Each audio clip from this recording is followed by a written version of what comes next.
Hey all, here OS Reviews. In this video, we're taking a closer look at the EarFun Clips. These are open-style wireless buds, and there's one spec on the box here that jumped out to me, and that is Bluetooth 6.0. That's right, this is among the first crop of Bluetooth 6 wireless headphones making it to the market. Now, this protocol was technically released in late 2024, but now it's finally trickling down into production-level hardware like these. So it signals that perhaps even the Bluetooth 5 generation of devices that we've been actually seeing for almost a decade now, believe it or not, came out in 2016, now crossing into a new boundary. So you might be thinking, what are the specific improvements that Bluetooth 6 offers? Well, here's the thing. I would actually argue it's more of an incremental improvement with some notable spec bumps, which are nice to have, but perhaps not super critical. I felt that personally, the improvement going from Bluetooth 4 to Bluetooth 5 was much more significant. When it came to the latency or the connectivity speed,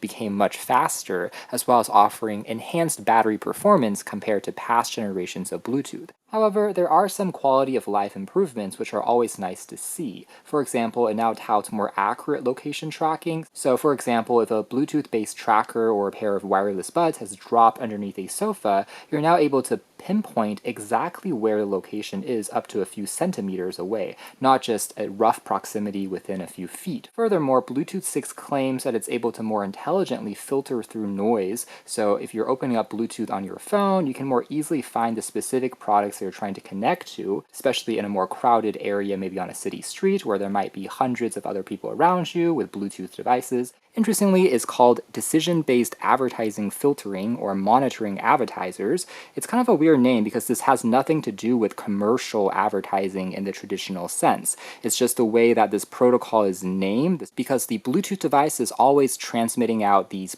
packets of data essentially, and so your phone or computer is always in kind of this sea surrounded by different Bluetooth devices that are nearby, and it has to specifically filter things out and only focus on the device that is paired to it. And so it's like an analogy or comparison they're making between the packets and advertising space. But yeah, this has nothing to do with actual advertising like we see in real life. And then aside from that, we also get incremental improvements in sound quality. Again, supporting a brand new LC3 Plus audio codec that can provide up to 32-bit 96 kilohertz audio and producing almost lossless streaming now over Bluetooth. So the difference from 24-bit to 32-bit, you probably have to be someone that's just super closely listening side by side. For a casual everyday listener, it may not be super obvious. It's kind of like pixel peeping or comparing a phone that has a maybe 120 hertz display versus a 240 hertz display. Yes, technically more is impressive from a hardware and engineering point of view, but at a certain point, you may not be able to actually discern the difference quite as dramatically. So there is a limit, I think, to our maybe human senses, including hearing. And then some additional improvements to the, I guess, transmission algorithm that can lead to even lower latency and more reliable audio transmission, which of course will be nice. Although I will say on Bluetooth 5.4 devices, it's already gone to a state which I think is pretty good, or at least good enough for most uses, especially compared to the Bluetooth 3 and Bluetooth 4 days. It was pretty bad. It just tended to lose connectivity much more often, and if you had wireless pairs to the left and right sides, they often were out of sync with one another, but that's really no longer the case anymore, and technically a little more secure from a security point of view, so it might be harder to hack. So more quality of life improvements, I would say, which, don't get me wrong, are definitely nice to have, but keep in mind there are a couple of caveats here. The first is, again, going from Bluetooth 4 to 5, I felt like the battery life in some cases almost got doubled if you were looking at a similar capacity pair of headphones, whereas on these, it's not exactly doubling the efficiency, for example, but it still should be just ever so slightly better.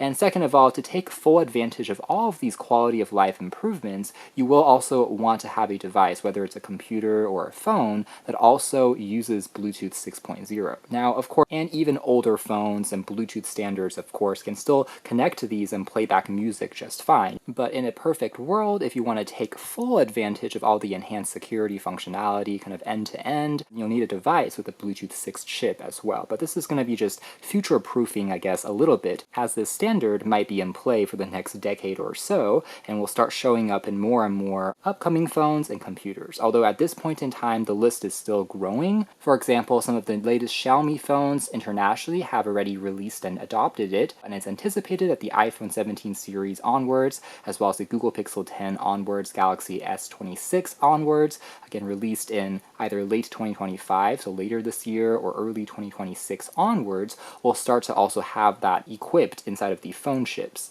So yeah, it's kind of a similar situation when Wi-Fi 6 first appeared or when 5G first appeared. The tech is really cool, and it's nice to have all of these features, and I think gradually over the next couple of years, as it becomes more accessible, it's going to be nice to have and more convenient, but I wouldn't say it's necessarily a reason to rush out or upgrade on the spot to a pair of Bluetooth 6 headphones, just because the list of supported, again, phones and computers are still a little limited at this point in time. But the takeaway is it's more efficient, it's more accurate, it's more smart in that sense, and should also lead to some efficiency improvements. You can see that aside from the improvements that the Bluetooth 6.0 generation brings, they've also added additional certifications to these, including support for LDAC, as well as Google's Fast Pair as well. So if you're using an Android phone, kind of the moment that you open up the lid on the headphones, your device should automatically recognize it as a pop-up notification, being able to pair more quickly to your Google account, as well as find its last known location on a map as well, with some additional specs including 10.8mm carbon dynamic drivers. They are IP55 sweat and water rain resistant, and with the battery case combined, it will last around 40 hours, although on a continuous session, you can listen for up to 10 hours. And then there is a dedicated low latency mode that you can switch into as well. Now, again, these open style headphones we have seen become more popular over the last year or two. They were first really introduced by Bose and Sony, and now we see more and more options crop up. Soundcore by Anker has already come out with many iterations, in fact, over just the last year and a half or so, including this C30i that also works pretty nicely, kind of reminds me of a pair of earrings. And then more recently, they also came out with their Aero Clips that's a bit more stylish, but all offer a similar concept. And now these offer another choice to throw into the mix. Compared to the, again, Aero Clips, it's using an even newer Bluetooth standard. And so the thing about this particular style of wearables is it's going to be a little bit more non-intrusive. It actually doesn't completely cover your canals. It's resting right on the outside, kind of similar to air conduction or bone conduction headphones, sports headphones that are available as well. And that means you are going to get a bit of that ambient awareness of what's happening in the space around you. So if there's a car that's crossing in front of you, you'll be able to hear that a bit more easily. Similarly, if you're listening to music, someone else might still be able to have a conversation with you, and you'll be able to realize that maybe if you're in the office. But at the same time, they're kind of the opposite of having active noise cancellation because it doesn't really have that super tight seal. It's not blocking off the noise 24/7. Instead, they're designed to have that kind of always-on ambient awareness. Being a little bit more lightweight and perhaps stylish are all characteristics found in the open-style headphones that we've seen. In terms of pricing, these should be around $80, so they're going to be a little bit more compared to some of the past pairs we've seen from this brand. However, it's still going to be cheaper versus something like Apple AirPods. Historically, these folks have offered pretty good price to performance ratio, and that's still mostly the case here as well. And that silicone ring is actually very soft. It's skin friendly as well if you are, again, wearing it for longer stretches or duration. And aside from the actual headphones, you'll also find just the standard USB Type-C charging cable, and that's it. There are no other silicone tips because it is basically a one-size-fit-all, aside from just a quick user guide. Now just a closer look at the design of the battery case here first. We have a matte plastic treatment with a single LED status light here on the front. Again, it automatically turns on when the door is open. There's a sensor built on in here, and just USB Type-C as well as a reset button here on the very bottom. One feature that isn't found in the case would be support for wireless charging. So if you pop it onto a Qi charging mat, for example, it's not going to automatically top up the battery case. Here's also a quick size comparison with the aforementioned Soundcore by Anker. These are the Aero Clips, and you can see that the overall size is actually not too far off. These are maybe a touch thinner, and the rounded corners makes it just a little easier to slide in, but it's also a little bit more slippery versus the matte, more blocky design of the Aero Clips. And also the previous C30Is you can see them side by side, are also going to be just a touch thicker, but all in all, they're roughly comparable, I would say. And all of these designs are going to be smaller compared to the more traditional wing-style sports headphones, like the Aero Fits. The difference here is a more obvious wing that, again, rests on the outside of your ear instead of stuck there in the middle, similar to on earrings. But yeah, you can see that in terms of the size and form factor, next to a pair like these, it's still going to be relatively compact. And design of the buds themselves are also pretty easy to pop in and out, locked into place magnetically without too many issues. And then they have a rather clean design with a physical control on the side that you can press down on to change between options like play, pause, volume, that is the command key. So I think it's pretty interesting that it went with physical controls instead of touch controls on the surface. It's going to be a little more accurate if your hands are sweaty, for example, to use this physical button, and because it's on the side, it doesn't apply as much force or pressure when you're clicking down on it instead of being jammed into your ears. So overall, working well enough. We have the charging contacts, and then the mesh here for the drivers is also coated with metal, making it relatively easy to clean. Then the silicone kind of ring here is also going to be rather bendable with some titanium wire on the inside that holds its shape, and overall, again, working quite nicely with some additional microphones scattered on the edges. Also, one small subtle detail that I kind of like is that ring here, which is red accented and also silver accented on the other side, making it easier to differentiate between the left and right sides of the buds. Here's also a final size comparison with the aforementioned Aero clips. You can see them side by side. Dimensions are actually not too far off, just a matter of preference when it comes to color. Although versus the C30 and C40i, I will say that I think EarFun clips here do look a little bit better because of the more ornate metal accents running across it versus this kind of one-piece hard plastic on the C30i's. And then the Aero Fit 2s here side by side, you can see that size difference a little bit more clearly. So overall, I think they've done a decent job from a design perspective. These actually look reasonably attractive. They are indeed super lightweight, but still quite comfortable. And then opening up the battery case, we indeed see the pop-up notification on our phone. We can pair with our Google account. So it is indeed a very seamless process, basically just taking a split second there for it to pair, a little faster than some of the Bluetooth 5 headphones I've seen previously. Now keep in mind that if you are a iOS user, if you're using an iPhone, a couple of things is the pop-up notification part is only going to be compatible with Android as part of the, again, Android Fast Pair protocol. In addition, the LDAC audio codec here, this one specifically, was originally developed by Sony and was part of the first wave ushering in Hi-Res audio wireless certification, but it was mostly for Android devices that supported that protocol. At least at this point in time, in 2025, it seems like Apple have yet to adopt LDAC. So on iPhones, you are still using the default Bluetooth codec of SBC and AAC, which is not going to be transmitting quite as much detail. Now, perhaps with Bluetooth 6 support in iPhone 17 onwards, we'll see that change, or perhaps with the LC3 standard that we talked about, we might see the base transmission bandwidth increase to something like 32-bit, and at that point, maybe it won't matter quite as much, even just using regular Bluetooth 6, but if you want to leverage LDAC, the separate little certification or codec that's also built into these headphones, you have to use that with an Android device. Now back to the app, we can also rename the headphones, as well as activate the ultra low latency mode for gaming, faster frame rate sessions, although this will also slightly decrease the detail that's transmitted via Bluetooth. For example, compressing the audio a little bit more, it's not going to be quite as hi-fi, but it will increase the speed as it's being sent wirelessly. You can also find a theater mode, which is kind of like a 3D surround sound effect, but it's more like a Dolby Atmos type of equalizer, instead of being like spatial audio, which is dynamic because there isn't any head tracking built into the hardware of these headphones. Still, if you're watching movies, it's something that you can play around with as a EQ. You can also turn on a bass boosted mode as well as a aka privacy mode that will lower the headphone volume level and further reduce sound leakage. So if someone is sitting right next to you and you want to be even more secure, this is a mode that you can trigger. Some additional preset equalizers can also be found. The default one is a bit more neutral, but you can also find, again, a bass or treble boost, as well as other ones that emphasize vocals, rock music genres like pop, country, R&B, classical, jazz, dance, hip-hop, soul, so on and so forth can all be found, in addition to curating your own style just by doing a hearing test. This is actually pretty neat because it will play back a series of sounds and ask if you prefer style one or the other. It's a software feature that we have seen previously on some Soundcore headphones, but interestingly enough, they actually haven't made it available on their clip style headphones yet. So the Soundcore Aero clips, as well as the C30, C40Is, were missing the hearing test EQ, which we do have available here, offering even more customization in terms of the software, which is nice to see.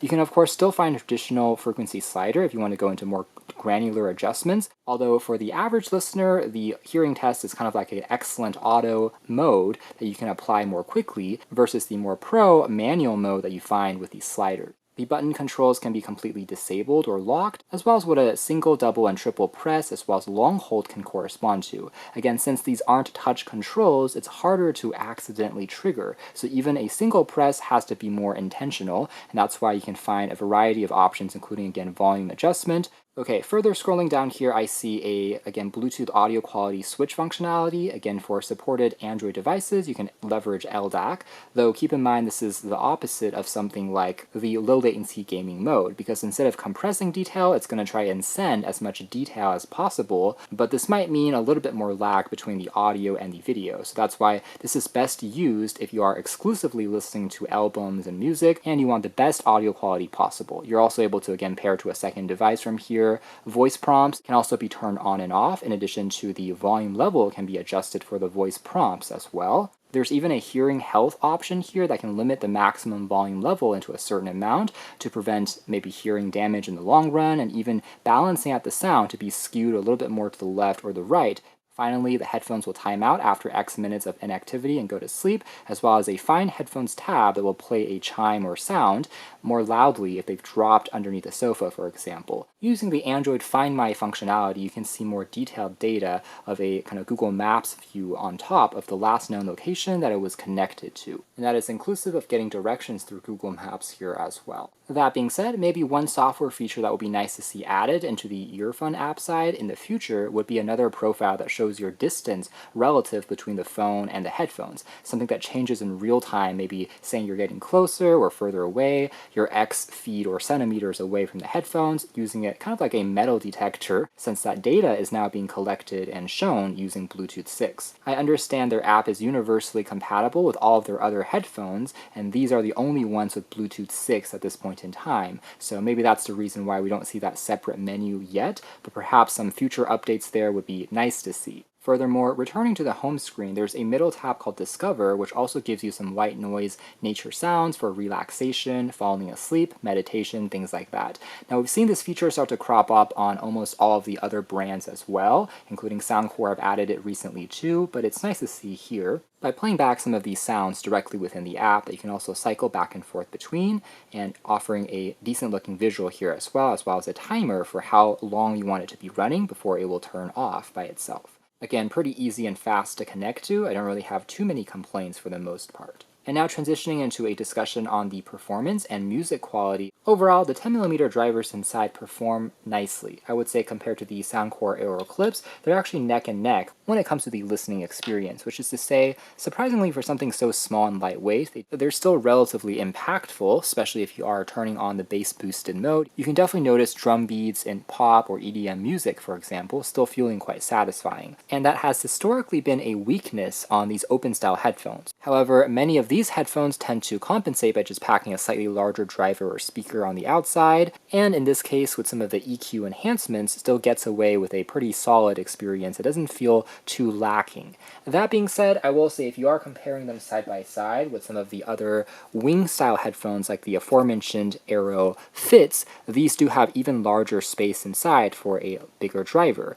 For example, these are around 20mm, about twice the size compared to the 10mm of these earring or clip-on style headphones. And so with an even larger driver, you can anticipate that the volume as well as bass there will be even more impactful. However, echoing remarks that we mentioned on the Soundcore Aero clips as well, it's not necessarily a 2 times noticeable difference. For example, it doesn't actually feel like it's twice as strong, but it's more like a 20 to 30% difference if you are comparing them side by side, which also means that these might be more than good enough considering they're also a lot more lightweight and to some perhaps more of a stylish fit. didn't really make me feel like I was missing out on anything too much if I wasn't, again, directly comparing them side by side. Still felt pretty satisfying. And they were indeed very clean, so I could barely hear any traces or hints of any static or hissing in the background. So aside from the music itself, there was very little distortion or digital noise or artifacting, which is pretty good. Volume level output was also satisfactory, so I was definitely able to enjoy the music, and also didn't sound too thin or screechy either, too piercing,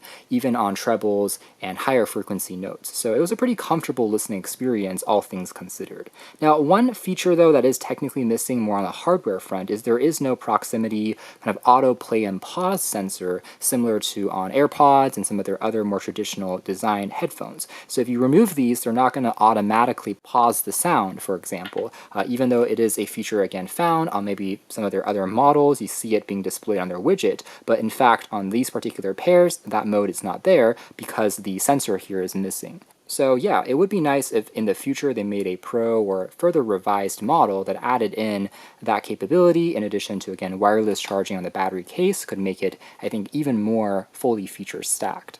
And now playing back a quick snippet of audio, I would say the sound leakage situation is also surprisingly not that bad for open style headphones because of the angling, I think, of the mesh here more than anything else. So even someone that's sitting next to you on a subway, for example, if there's a little bit of that ambient engine sound, isn't going to be able to really clearly hear what's going on. So as I'm talking here, I'm actually playing back the audio right now around 40%, and I can only hear maybe a faint trace of it putting it next to the microphone. So surprisingly, sound leakage isn't that big of a problem. Now if we crank up the volume a little bit more and put it directly against the microphone here,